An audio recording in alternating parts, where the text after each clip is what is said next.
Hey there you guys, welcome back. Today we're going to do a transplant video, a repot video, and wanted to share this one with you. I just found this at the garden center. I just got it today. When you see this, it'll be a couple of weeks old, but it is super.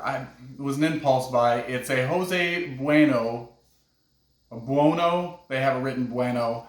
It is Jose Buono, and it is a Philodendron, and it is beautiful. When I was looking around, it's one of the only ones that had a variegated leaf, and I got excited that it was something that was more unusual, and the cost was only $19.99. And I got excited, and then I started looking it up, and Jose Bueno has a stable variegation, so and the variegation turns more green as it ages.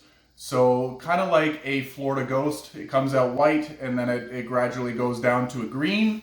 So that is what we're going to see with this variegation. It's going to go more of a minty color. The chlorophyll is going to come into it, but the new leaf is going to be those have some beautiful variegation to it, and I'm really excited. I'm not really noticing. There's a little bit of splashing of variegation on some of them. You might be able to see on this leaf, just some lighter green portions. But this was beautiful to me. So very excited about this. I normally wait a month or two before I repot after it comes into the house, but I'm going to be repotting this Dean McDowell, so I thought I might as well do this one as well. So let's get to it.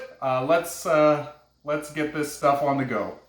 So the medium I'm going to be using, I've already got about 1 part of cocoa coir, the really fine, almost like peat moss kind of stuff, mixed with about 2 parts of orchid bark and maybe 1 part of coconut chunk.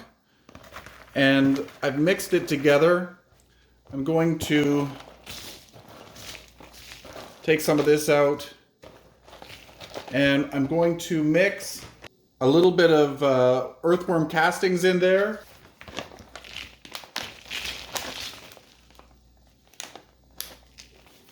Okay, so I got the earthworm castings in there. Just going to mix that in. Some nice organic material to go in with the bark. Ooh, it looks so good. Okay, so I'm going to add a little bit of slow release fertilizer as well.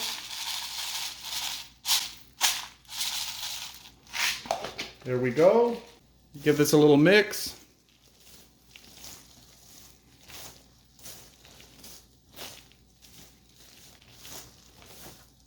Wonderful.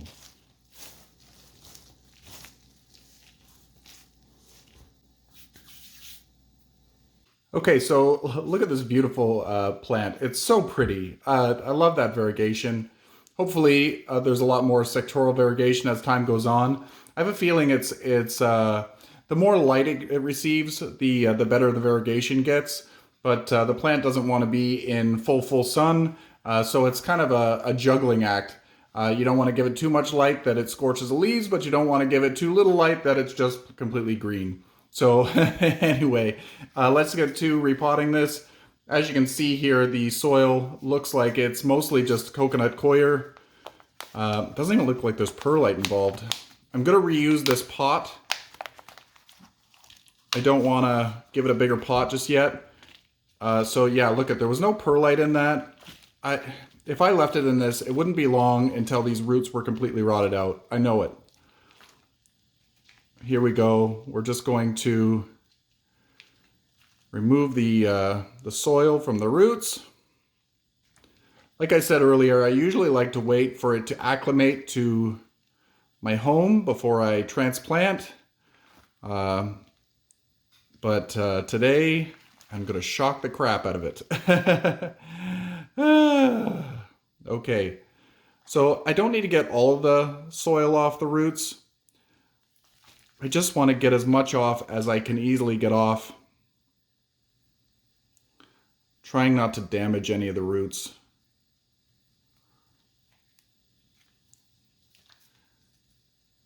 Getting in there with all my fingers. Trying to dig away think that there's a core in there, but there's roots all around the core. So I don't want to get in there and damage them if I don't have to. All right. So there we go.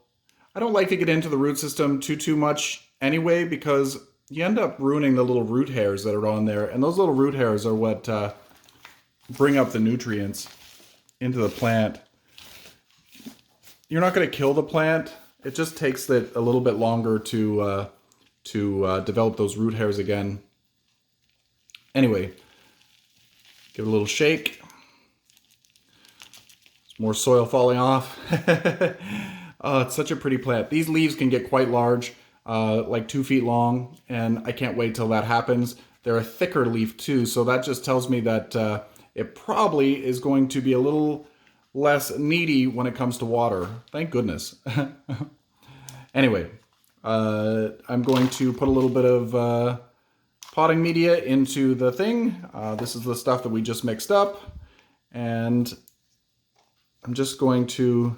This one here is a climbing variety, so eventually I'll need to put either a moss pole or a stick or something in there, but it's still so small, I'm not going to worry about it at this time.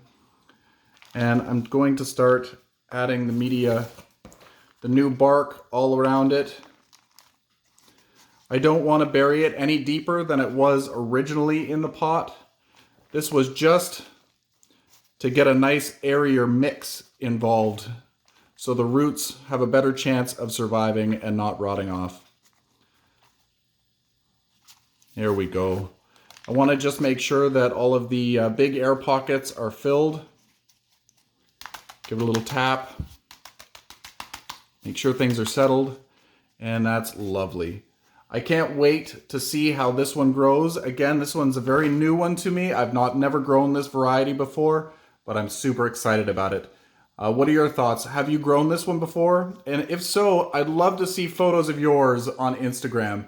So tag me on Instagram at Plants and Things. And if you don't use Instagram, tag me on Facebook. Go to the Plants and Things What's Growing page, or just the Plants and Things page in general. And I'd love to see them. These are just beautiful. And give me some of your care tips. I'm going to give this a filtered south window, I believe. Maybe a little bit back from the window. But we'll judge it. We'll see how it responds.